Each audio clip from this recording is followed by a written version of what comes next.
कुठून जे आहे तेल जेवढं आपल्याला मिळेल तेवढं तेल पेट्रोलियम पदार्थ जे मिळवण्याचे कामं सुरू झाली. आपण सुद्धा माहिती आहे की 3-4 जहाजं जे आहेत आपली आलीसुद्धा, गुजरातला गेलं, मुंबईला आलं, खाली तिकडे गेलं.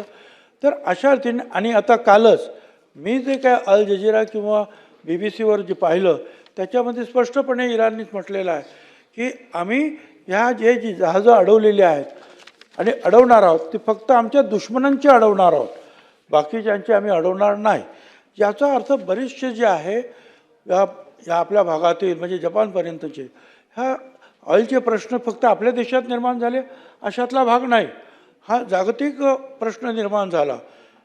आणि म्हणून या त्यांच्या कालच्या या विधानामुळं बरीचशी जी आहे व्यवस्था जी आहे सुलभ होईल अशी अपेक्षा आहे. अर्थात हे आल्यानंतरसुद्धा ते रिफाईंड करणं आणि परत ते पूर्ववत परिस्थितीला यायला थोडासा अवधी हा नक्की लागणार.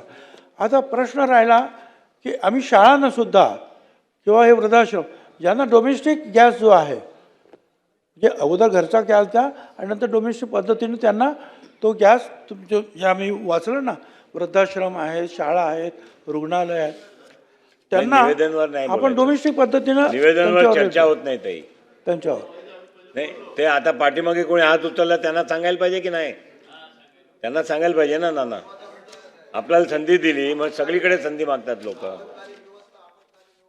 हो हो हो यस यस. तर ही आपत्कालीन व्यवस्था म्हणून मी सांगितलं ही जी आहे ह्या गरजेनुसार जे आहे आणि ह्या सगळ्या ज्या आहेत ॲडवायझरीज आहेत ह्या सगळ्या भारत सरकारकडून आपल्याकडे येतात आणि त्यातून फक्त आपण मार्ग कसा काढून व्यवस्थित त्याचं वितरण होईल हे पाहतो आहोत.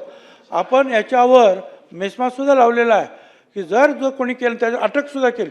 18 लोकांना अटक केलेली आपण, काही केसेस आणखी लोकांना भरलेल्या आहेत आणि आता ही तपासणी मोठ्या प्रमाणावर आपण सगळीकडे सुरू केलेली आहे जेणेकरून जे आहे, कारण काही लोकांना भीतीने जरी आपल्याकडे घरी गॅस असला तरी आणखी 2-4 सिलेंडर कुठून तरी मिळून आपल्याकडे साठा करून ठेवा अशी सुद्धा परिस्थिती कधी कधी निर्माण होते.